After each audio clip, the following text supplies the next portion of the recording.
Muy buenas. Continuamos analizando el sentido o los posibles sentidos de la expresión experiencia filosófica. Esta expresión ha sido ampliamente utilizada en la literatura filosófica, pero a nuestro juicio de un modo ingenuo, sin detenerse en la oscuridad y ambigüedad que la rodea.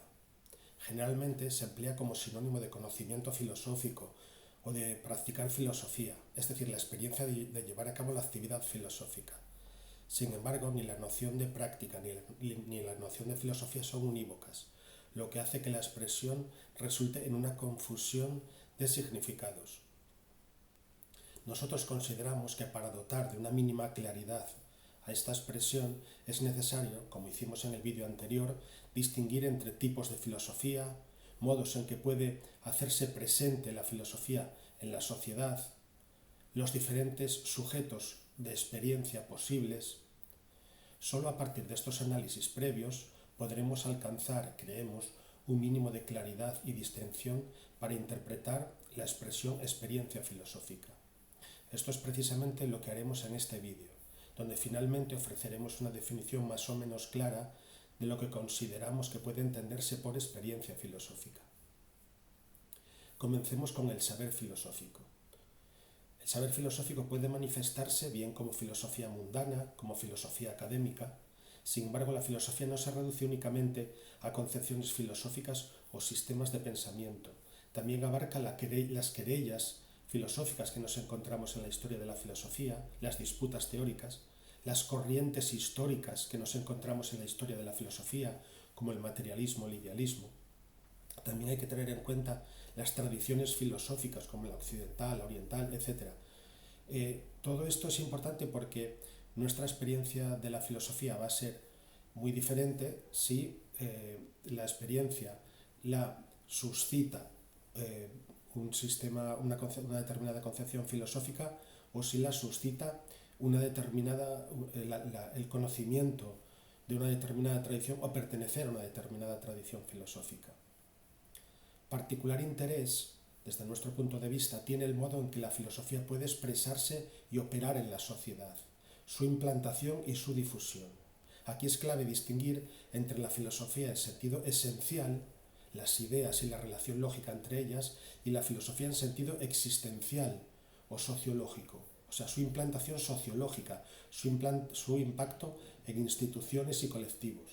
Además, es importante diferenciar entre una presencia reglada o explícita de la filosofía, cuando se enseña, por ejemplo, en universidades o escuelas filosóficas, y una presencia difusa o implícita, cuando se percibe en instituciones prácticas culturales o en el lenguaje mismo, pero de un modo apenas perceptible o incluso inconsciente. Podemos estar recibiendo su influjo y experimentándola de un modo inconsciente o representada de un modo muy oscuro y confuso.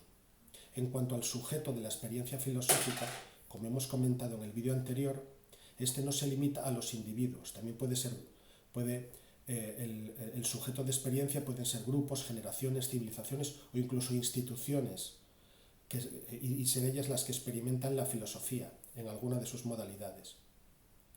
Pues bien, a partir de estas distinciones, creemos que ya podemos definir con un poco de claridad lo que puede entenderse por experiencia filosófica. La experiencia filosófica, en efecto, no se reduciría solo al conocimiento de ideas y las relaciones lógicas entre ellas, sino que también implicaría los efectos de la presencia, implantación, fuerza y efectos en la sociedad de esas ideas. La experiencia filosófica puede entenderse, por tanto, no solo como el conocimiento esencial que aporta un sistema de ideas, sino también y sobre todo como el modo en que las ideas filosóficas surgen, se implantan, alcanzan influencia y se transforman existencialmente, sociológicamente, al refractar en los distintos grupos o colectivos, generando conflictos con otras ideas y reforzándolas o debilitándolas sociológicamente a través de las instituciones. Por ejemplo, el marxismo, más allá de su estructura teórica, influyó en la organización de sociedades y en la lucha de clases.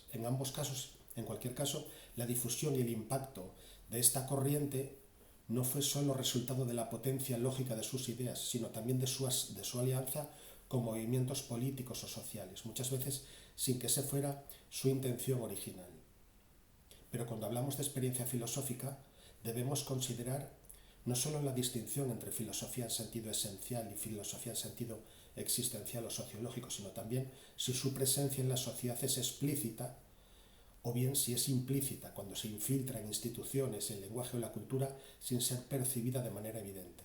Asimismo, la manera en que la experimentamos, la filosofía, puede ir desde un conocimiento contemplativo, cuando se estudia sin aplicarla directamente, hasta un ejercicio activo en el que la filosofía se convierte en una forma de pensamiento personal, un modo de vida o incluso una herramienta para la acción política y social.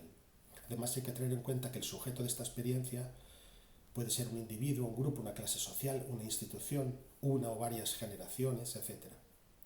Por último, la experiencia filosófica cambiará cualitativamente dependiendo de si se trata de una filosofía mundana o académica, exenta o inmersa en el presente tecnológico, científico, político, cultural, etc. Además, no es lo mismo experimentar la filosofía, como hemos dicho, como una concepción teórica aislada, que hacerlo a través de una disputa intelectual, un movimiento filosófico que transforma sociedades o como parte de un fenómeno histórico-cultural que moldea el pensamiento de una época.